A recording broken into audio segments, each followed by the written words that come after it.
Vishal main లీడ్‌గా చేసిన 'రత్నం' cinema ఎలా ఉందో ఈ వీడియోలో తెలుసుకుందాం. ఈ లోపల వీడియోనైతే లైక్ చేసి ఛానల్‌ని సబ్స్క్రైబ్ చేసుకోకపోతే సబ్స్క్రైబ్ కూడా చేసుకోండి. ఈ సినిమా అంతా చూసిన తర్వాత ఈ సినిమా అయితే చాలా రొటీన్‌గా ఉందనిపించింది. ఈ సినిమాని చూడాలనుకుంటే విశాల్ గారి పర్ఫార్మెన్స్ కోసమో, యాక్షన్ ఎపిసోడ్స్ కోసమో చూడాలి. అంతకు మించి సినిమాలో అయితే ఏం లేదు. సినిమాని స్టార్ట్ చేయడం కొంచెం రొటీన్‌గా స్లోగా స్టార్ట్ చేశారు. ఇంకా అందులో కూడా వాళ్ళు చెప్పాలనుకున్న పాయింట్‌ని స్టార్ట్ చేయడానికి కొంచెం ఎక్కువ టైం పట్టింది. ఇంకా అలా స్టార్ట్ చేసిన పాయింట్ కూడా పెద్ద కొత్తదేం కాదు. హీరోయిన్ చూడగానే హీరో ఇష్టపడతాడు. తర్వాత తనకేదో ప్రాబ్లం ఉందని తెలుసుకుని తను కూడా వెళ్ళి తన ప్రాబ్లమ్‌ని సాల్వ్ చేస్తాడు. ఆ ప్రాబ్లం ఏంటి, ఎలా సాల్వ్ చేసాడనేది సినిమా. చెప్పాలనుకున్నది చాలా సార్లు చూసిన పాయింట్ అయినప్పుడు దాన్ని ఎంటర్‌టైనింగ్‌గా ఫాస్ట్‌గా చెప్తే బాగుంటది.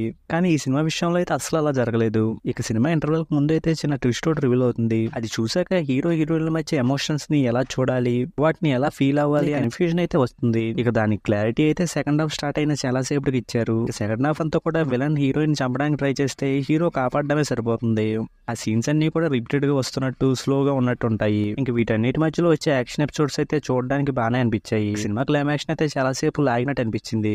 ఇక సినిమాలో సాంగ్స్ బ్యాక్గ్రౌండ్స్ కూడా అయితే బాగానే ఉన్నాయి. అలాగే విశాల్ గారి పర్ఫార్మెన్స్, హీరోయిన్ పర్ఫార్మెన్స్ కూడా బాగున్నాయి. ఫైనల్ గా అయితే ఈ సినిమాని విశాల్ గారి పర్ఫార్మెన్స్ కోసం, యాక్షన్ ఎపిసోడ్స్ కోసం మాత్రం చూడాలనుకుంటే చూడొచ్చు.